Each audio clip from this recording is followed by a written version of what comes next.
عالمین کے فضل اور توفیق سے اللہ نے جو علم عطا کیا ہے اس علم کی بنیاد پر ترقی پہ ترقی کرتا جا رہا ہے یقیناً، لیکن اخلاقی اقدار میں جو کردار ہے، جو کیریکٹر ہے، جو اخلاقی پہلو ہے، اس میں جو مغربی تہذیب ہے وہ تو مکمل طور پر گرے جا رہے ہیں۔ مسلمانوں کے یہاں ان سب چیزوں کے حوالے سے اگر تھوڑی بہت قدر باقی ہے تو اس میں بھی جو آج حالات ہیں، جس مشینری دور میں ہم جی رہے ہیں کہ ہر کسی شخص کو ایک کلک پہ کچھ چاہیے ہوتا ہے، بٹن کے آن کرنے پہ وہ چیزیں چالو ہونی چاہیے ہوتی ہیں، آج کے اس دور میں ایک انسان والدین کی قدر و منزلت کو بھولتے جا رہا ہے۔ آپ ذرا غور کیجئے کہ اللہ رب العالمین نے قرآن حکیم میں کہ جہاں بہت سارے احکامات دیے ہیں،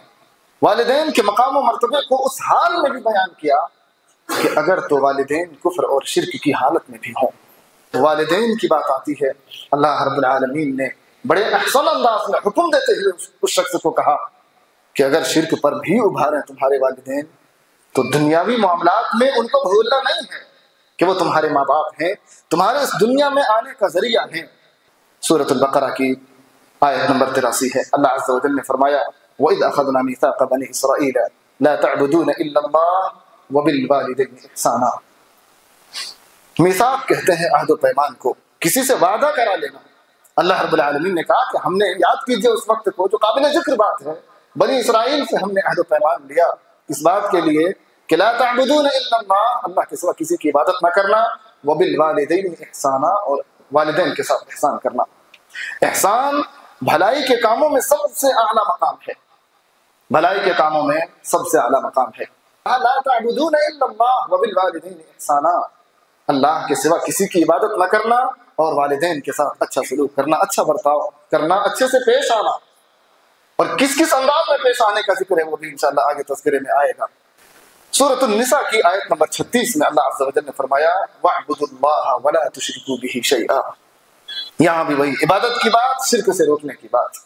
اور اس کے بعد کہا وَاعْبُدُوا اللَّهَ وَلَا تُشْرِكُوا بِهِ شَيْئًا وَبِالْوَالِدَيْنِ إِحْسَانًا وَبِذِي الْقُرْبَى وَالْيَتَامَى وَالْمَسَاكِينِ وَالْجَارِ ذِي الْقُرْبَى وَالْجَارِ الْجُنُبِ وَالصَّاحِبِ بِالْجَنبِ وَابْنِ السَّبِيلِ وَمَا مَلَكَتْ أَيْمَانُكُمْ إِنَّ اللَّهَ لَا يُحِبُّ مَنْ كَانَ مُخْتَالًا فَخُورًا۔ سورۃ النساء کی آیت نمبر 36 میں اللہ عز و جل نے کہا کہ وَاعْبُدُوا اللَّهَ، حکم دیتے ہیں اللہ کی عبادت کرو، وَلَا تُشْرِكُوا بِهِ شَيْئًا، اس کے ساتھ کسی کو شریک نہ کرنا، کسی چیز کو بھی نہیں۔ لوگ شرک کو ایسے سمجھتے ہیں جیسے ناک میں مکھی بیٹھی ہو اور ایسے ہانک دیے بس، جبکہ اللہ رب العالمین نے کیا فرمایا؟ سورۃ المائدہ کی آیت کریمہ ہے، جو اللہ کے ساتھ شریک ٹھہرائے گا کسی چیز کو بھی، کسی شخص کو بھی، اللہ رب العالمین نے اس پر جنت کو حرام کر دیا ہے اور ٹھکانہ بھی بتا دیا وَمَأْوَاهُ النَّارُ، اس کا ٹھکانہ جہنم ہے، وَمَا لِلظَّالِمِينَ مِنْ أَنصَارٍ، ایسے ظالموں کا کوئی مددگار نہیں ہوگا، کوئی سفارش کرنے والا نہیں۔ سفارش تو اس کی ہوگی جس کے لیے اللہ اجازت دے گا۔ مَنْ ذَا الَّذِي يَشْفَعُ عِنْدَهُ إِلَّا بِإِذْنِهِ، آیت الکرسی میں کیا پڑھتے ہیں؟ کون ہے جو اللہ کے پاس اس کے اذن کے بغیر، اس کے حکم کے بغیر سفارش کر سکے؟ کسی کو منہ کھولنے کی تو اجازت نہیں ہوگی جب تک اللہ کی جانب سے حکم نہیں ہوگا۔ اور اللہ رب العالمین سفارش کے لیے حکم بھی کس کے لیے دے گا؟ جو شرک سے پاک ہو، جس سے اللہ راضی ہو، ہے موحد لیکن گناہ ہے، موحد ہے، توحید والا ہے، گناہ ہے، ان کے لیے سفارشیں ہوں گی۔ لیکن نام نہاد مسلمان ہو، دن رات شرکیہ کلمات پکارتے ہوں، ان کی زبان سے اللہ کا نام نہ نکلتا ہو، غیروں کے نام نکلتے ہوں، ایسے لوگوں کے لیے سفارشیں بھی نہیں ہوں گی۔ اور اللہ رب العالمین کی اس جو آیت الکرسی جس کو بولتے ہیں آیت الکرسی، یہ اتنی عظیم آیت کیوں قرار دی گئی؟ اس لیے کہ توحید سے بھری پڑی ہے وہ آیت کریمہ، مکمل طور پر شروع ہی اللہ لا الہ الا هو الحی القیوم اور اخیر میں وهو العلی العظیم، اللہ کے نام سے شروع، اللہ کے نام پہ ختم۔ اللہ عز و جل نے کہا وَاعْبُدُوا اللَّهَ وَلَا تُشْرِكُوا بِهِ شَيْئًا وَبِالْوَالِدَيْنِ إِحْسَانًا، اللہ کی عبادت، اس کے ساتھ کسی کو شریک نہیں کرنا ہے، والدین کے ساتھ احسان کا معاملہ۔ کیسے اپنی عبادت کے جسٹ بعد اللہ نے تذکرہ کیا والدین کا، اس کے بعد اللہ عز و جل نے سورۃ الانعام میں ذکر کیا۔ سورۃ الانعام کی آیت نمبر 151 ہے، فرمایا قُلْ تَعَالَوْا أَتْلُ مَا حَرَّمَ رَبُّكُمْ عَلَيْكُمْ أَلَّا تُشْرِكُوا بِاللَّهِ شَيْئًا، وہی بات پھر سے اللہ کے نبی صلی اللہ علیہ وسلم کو حکم دیا جا رہا ہے کہ آپ کہیے لوگوں سے، آؤ میں تمہیں سناؤں اللہ نے تم پر کیا کیا چیزیں حرام کی ہیں۔